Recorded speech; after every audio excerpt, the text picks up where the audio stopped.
Hey there, everybody. Happy Monday. Welcome to Physics 126 for Monday, the 20th of April, 2020. You always like me to start with a joke, so let's start with one. Um, Holmes and Watson are out camping, and in the middle of the night, um, Watson wakes up and looks at the stars and sees how beautiful they are, starts contemplating the universe. He's just wondering what it means. So he turns to Holmes because he hears that Holmes is awake, and he turns to Holmes and he says, "Hey, do you ever look at the stars and wonder what it all means?" And Holmes looks and says, "Why, it's clear, my dear Watson. Somebody has stolen our tent." Um, Later on the next day, they're getting ready, they're cooking breakfast, and all of a sudden they hear a bear outside. And all of a sudden, Watson says, there's a bear, what should we do?" Holmes proceeds to sit down and start putting on his shoes. Watson, being the smarter of the two, just starts running as fast as he can away from the bear. Holmes, about 3 or 4 seconds later, catches up to Watson and passes him. As he's passing, Watson said, "Why did you go back and put on your shoes? Wasn't that dangerous?" Holmes looks at him and says, "Well, I don't need to be faster than the bear. I just need to be faster than you." Keep on sending me your jokes. I'll see if I can include them as well. Um, we're really hitting the home stretch here of our stuff. I'm hoping that we get through a lot of our new stuff this week. So that leaves us with a review and an exam next week. So today we're going to start talking about thermodynamic cycles. For your reading, I'd like you to read again sections 19.4 and 19.5 of the book and 20.2 and 20.3 of the book. And think about what's the first law of thermodynamics as an equation and what is it as a physical concept. Second, what is internal energy, what is work, and what is heat flow, and how do we find them? And third, what are the four fundamental processes that we're thinking about as we're talking about doing thermodynamic processes? This is where I'll ask you to take a pause, do your reading, come on back, and we'll talk in a minute. Okay, welcome back. So let me give you a reminder of what we did in our thermodynamics. The first concept here was the concept of the conservation of energy, or put another way, the first law of thermodynamics, which says if I want to change the internal energy of a gas, I either need to add heat to that gas. If I add heat with a flame or something, that will add internal energy to the gas, or I have to do work on the gas, like compressing it, to add internal energy. And this is always true. Our second idea, which we'll talk about in a little bit here, is that the change in internal energy of a gas is N times C sub V, the specific heat at constant volume, times delta T, the change in temperature. And this is always true. We have the concept that the work done on a gas is the negative of the integral between the initial volume and final volume of PdV. And this is always true. The one that's weird is the heat flow. For an adiabatic process, the heat flow is zero by definition. For an isovolumetric process, it's Nc sub V delta T. For an isobaric process, it's Nc sub P delta T. And for an isothermal process, well, the temperature change is zero, so I can't use an N something delta T because we know that the heat flow in an isothermal process is not zero. And so this heat flow for a gas in general is much more complicated. And so it's usually better to find the change in internal energy in the work and then use the first law to find the heat flow.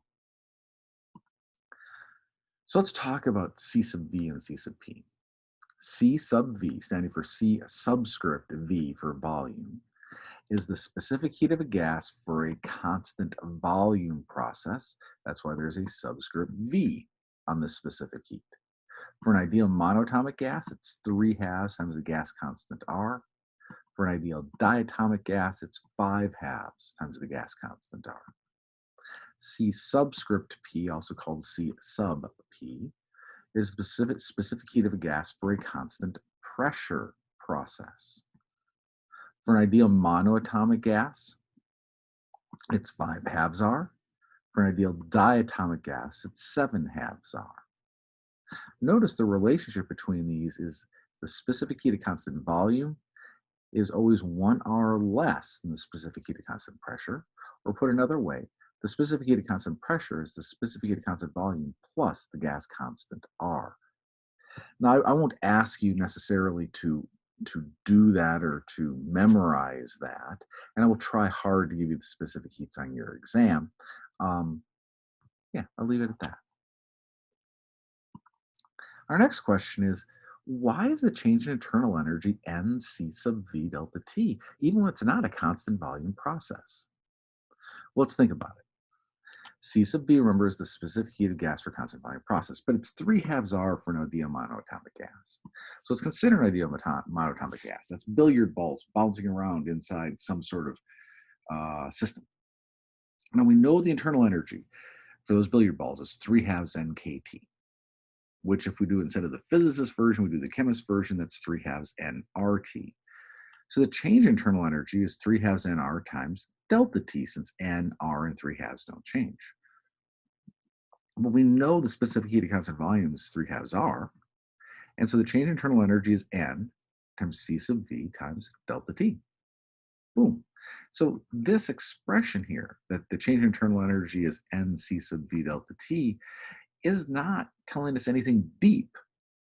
It really is just telling us that our internal energy, excuse me, um, can be related to the number of degrees of freedom and the gas constant of our gas. So given all of that, our point of today is to try to do some examples for you so that we can work through processes so that we can then engage in cycles at the end of today and then on Wednesday.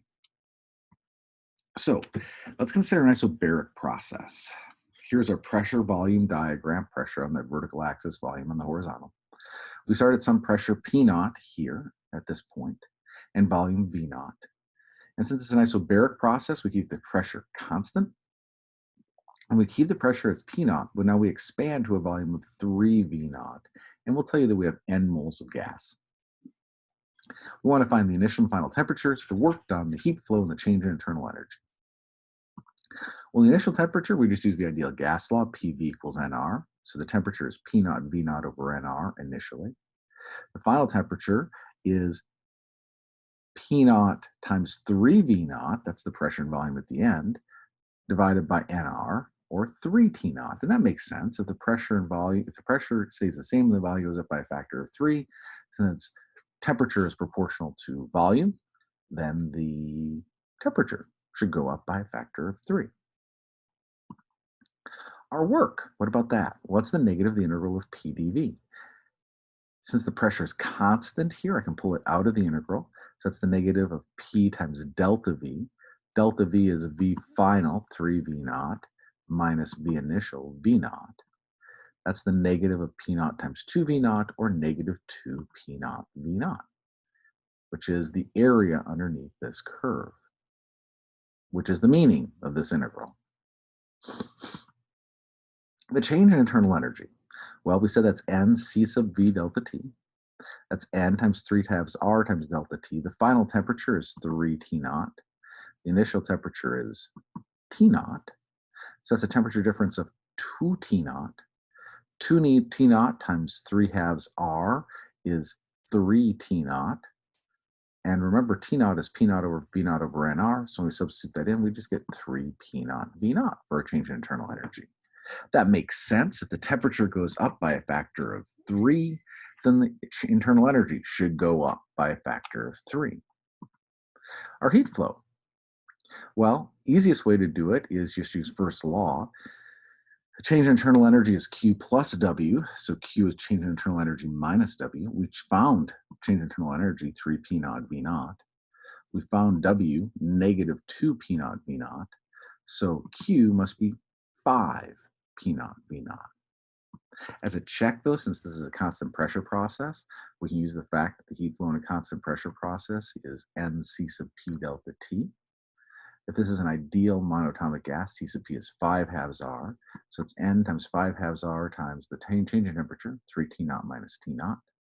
That gives us 5 P naught V naught. And look, What I calculated directly from the heat flow for a constant pressure process is the heat flow indeed we get if we're doing a conservation of energy expression. So for this isobaric process, there's our initial and final temperatures, our workflow, our change in internal energy, and our heat flow. Let's try an also volumetric process. We'll still start at P naught V naught, but now we go down to 1/2 P naught, still N moles. The initial temperature is still P naught V naught over NR. Our final temperature is now 1/2 P naught, the final pressure, times V naught, the final volume, over NR to get us the final temperature. It's 1/2 T naught. Remember, the temperature is proportional to the pressure, so the pressure gets cut in half, then the temperature gets cut in half. Our work, that's the negative of the integral of PdV. Notice our volume doesn't change. If there's no volume change, I don't get any movement done. Oh, I'm just trying to move, but I can't. No movement done, no work. And so therefore the work done in this process is 0. Our heat flow, our change in internal energy is NC sub V delta T. That's N for an ideal monatomic gas, 3/2 R, times the final temperature, 1/2 T naught minus the initial temperature, T naught. This thing in parentheses then is negative 1/2 T naught.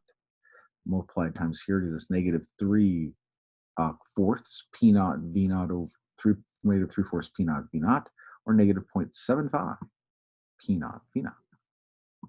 Our heat flow, again by first law, delta E is Q plus W, so Q is delta E minus W. We found out what delta E is, negative 0.75 P naught V naught. Work was 0. I subtract those two, we get a heat flow of negative 0.75 P naught V naught. As a check, we can actually do the heat flow for a constant volume process as NC sub V delta T. Here's N, C sub V 3/2 R, delta T, negative 1/2 T naught. And again, we get negative 3/4 P naught V naught. Does this make sense? Yeah. If I start off with some pressure in a certain volume and then I decrease the pressure, but still stay in the same volume, the molecules around the inside must be moving around less, so they must have smaller internal energy. So the internal energy decreased, which is what we see here. And to do that, if there wasn't any work done, I had to have taken energy out in the form of heat. I cooled it off. Let's try now an isothermal process. Here we are at P naught V naught. A little bit later, we're at 3 V naught, so the volume is increased by 3. To keep the pressure the same, the pressure has to decrease by 3. And so we're at 1/3 P naught at the end. Our temperatures are the same, T naught, because our pressure went down by a factor of 3 and volume went up by a factor of 3. Our work done, this is the most complicated one of the lot. That's the negative of the integral of PdV. P, using the ideal gas law, is nRT over V. N, R, and T are all constants, so we can pull those out of the integral, which leaves us the integral of 1 over V dV, which is the natural log of V. So that gives us nRT, natural log of V final over V initial with a negative sign. We can get rid of the negative sign by reversing the order of our V initial and V final. And so this is nRT natural log of V initial over V final. That's nRT naught, since our temperature is T naught, natural log of 1/3, because the final volume is 3 times the initial volume. And so we get a work of negative P naught V naught natural log of 3. Because the natural log of 1/3 is negative natural log of 3. Our change in internal energy, this is easy, it's 0. If it's isothermal, there's no change in temperature.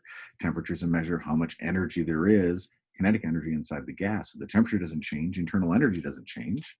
Or if you want by formula, NC sub V delta T, if delta T is 0, the change in internal energy is 0. And our heat flow, that's just the change in internal energy minus the work. That's 0 minus a negative P naught V naught natural log of 3, since we know the internal energy, change in internal energy is 0.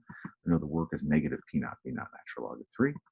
And so that comes out to be then a heat flow of positive P naught V naught natural log of 3. In other words, as this gas expands, it wants to cool down. To keep its temperature the same, we need to add heat to keep the temperature up. Okay. Let's then combine these into a cycle. Our cycle here goes from A to B to C back to A. That's why it's a cycle. It goes back to the same starting point. It starts at P naught V naught, goes isothermally to 3 V naught and 1/3 P naught, goes up isovolumetrically to P naught times 3 V naught, and then across um, isobarically from 3 V naught to V naught.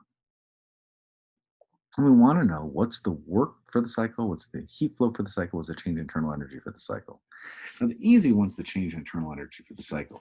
If it's a cycle, the starting point here is the same as the ending point. P naught, V naught, and T naught are the same. That means once we go around the cycle, we get back to exactly the same temperature. There's no temperature change for the cycle. There's no temperature change for the cycle. There's no change in internal energy for the cycle. How about the work? Well, to figure out the work for the cycle, I can figure out the work from A to B, plus the work from B to C, plus the work from C to A, and add them all up. Well, the work from A to B we just did, previous one for the isothermal expansion, negative P naught V naught natural log of 3. The work from B to C, there's no volume change, so that work is 0. And the work from C to A is 2 P naught V naught. Notice this is the opposite sign of our first isobaric expansion, because this is an isobaric contraction rather than an expansion. So our sign changes.